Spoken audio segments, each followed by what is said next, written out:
Olá pessoal, bem-vindos ao nosso canal. Meu nome é Anne Rupper, eu sou especialista em Direito Tributário e hoje eu vou falar para vocês um pouquinho sobre a Lei do Bem. Eu tenho certeza que você já ouviu falar sobre a Lei do Bem, mas não está bem claro se esse incentivo fiscal se aplica na tua empresa ou não. Hoje eu vou explicar um pouquinho aqui e o meu objetivo é que ao final do vídeo você tenha essa compreensão.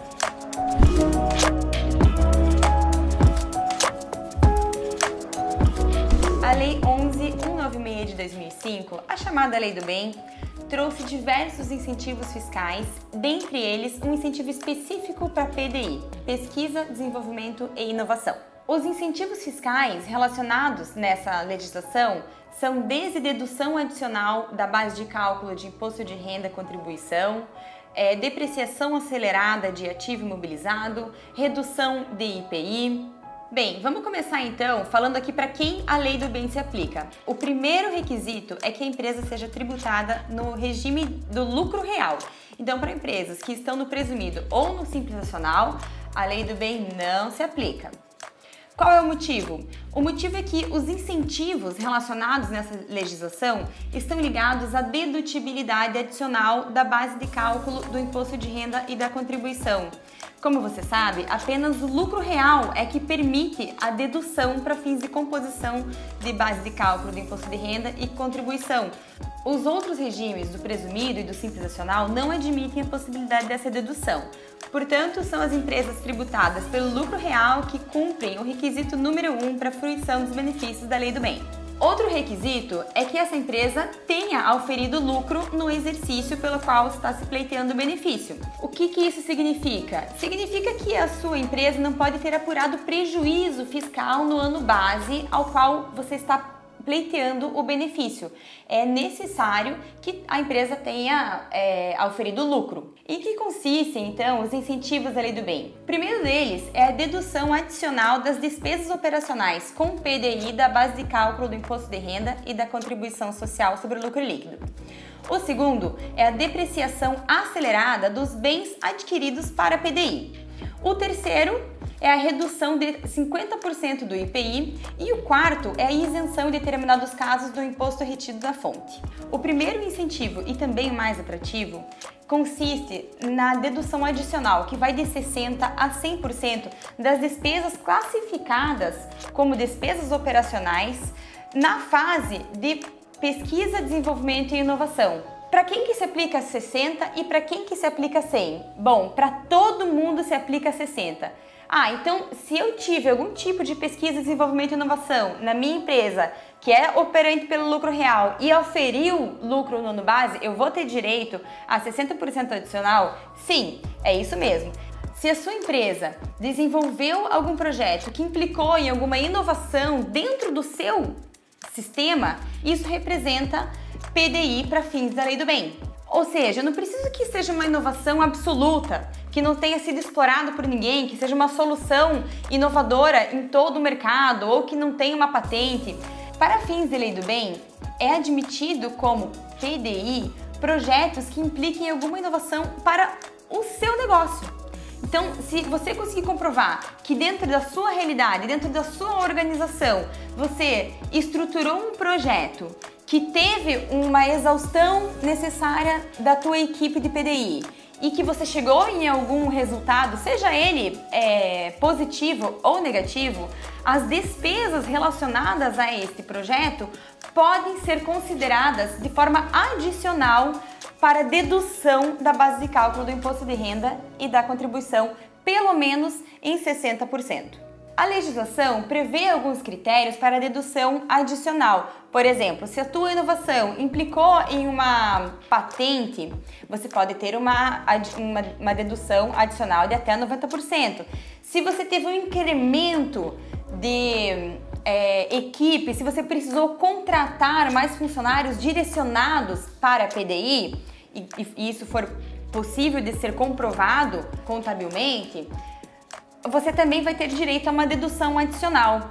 Então é importante entender como é que os projetos de inovação, de adaptação e atualização para o seu negócio implicam em PDI para a gente definir a qual porcentagem de dedução adicional o seu negócio pode se beneficiar. Outro incentivo que vale a pena a gente trabalhar de forma um pouquinho mais detalhada é o da depreciação acelerada, pois a depreciação acelerada te dá um ganho de fluxo de caixa muito importante.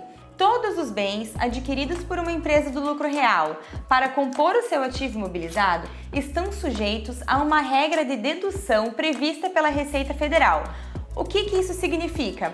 No momento da composição da base de cálculo do imposto de renda e da contribuição social, essa depreciação poderá ser utilizada como uma despesa operacional, reduzindo assim a base de cálculo do imposto de renda e da contribuição social. Quando uma empresa tem a possibilidade de fazer a depreciação acelerada, ou seja, ao invés de depreciar mensalmente, conforme a regra de depreciação padrão daquele bem lá na Receita Federal, ela puder depreciar tudo de uma vez só, essa depreciação vai ser incluída como uma despesa operacional e vai gerar um fluxo de caixa naquela competência muito importante para a empresa, porque vai reduzir sensivelmente a base de cálculo do imposto de renda e da contribuição. Mas é importante destacar que, para fins da Lei do Bem, só terão direito à depreciação acelerada os bens adquiridos ao ativo imobilizado com objetivo específico de pesquisa, desenvolvimento e inovação. O que isso significa dizer? Se aquele bem vai servir na minha operação após o momento de pesquisa, eu não vou poder utilizar para fins de depreciação acelerada. Então, por exemplo, se eu adquiro uma máquina que vai fazer constantemente a testagem dos meus projetos de PDI, essa máquina, sem dúvida, vai poder ser utilizada para fins de depreciação acelerada. Porém, se é uma máquina que eu vou fazer um teste e depois eu vou colocar ela na minha linha operacional para produzir aqueles produtos que eu estava testando na fase de projeto de PDI, essa máquina não vai poder aproveitar da depreciação acelerada. Por isso, é importante uma identificação muito precisa da destinação desses bens adquiridos para compor o ativo imobilizado, de modo que quem está auxiliando, o especialista que está auxiliando na composição do projeto de PDI, possa segregar o que vai ter direito a uma depreciação acelerada e o que vai ser colocado para a operação após a fase de projeto PDI. Mas atenção! A fruição dos incentivos da Lei do Bem, que são muito interessantes, está condicionada à observância de algumas obrigações acessórias. Dentre elas, a gente destaca duas aqui que são condicionantes. A primeira delas é a entrega de uma declaração de incentivos fiscais mensalmente para as empresas que apuram lucro real no regime anual e trimestralmente para as empresas que apuram o lucro real no regime trimestral. Essa declaração não vai impactar no recolhimento de imposto propriamente dito. Ela vai simplesmente informar, dentro daquele período de apuração, qual é o valor que foi gerado de crédito decorrente das operações beneficiadas pela Lei do Bem. A outra obrigação acessória, e esta sim é a principal e condicionante para a fruição da Lei do Bem, é a entrega do formulário ao Ministério de Ciência e Tecnologia. Esse formulário ele é entregue anualmente, em geral o prazo é 31 de julho, referente ao ano base do ano anterior. E nesse projeto o contribuinte precisa explicar de forma muito detalhada quais foram as etapas que ao longo do ano anterior a empresa passou, quais foram as inovações trazidas, que tipo de profissional foi contratado, quais testes foram feitos, enfim, é um formulário que vai contar a história desse projeto de forma muito detalhada.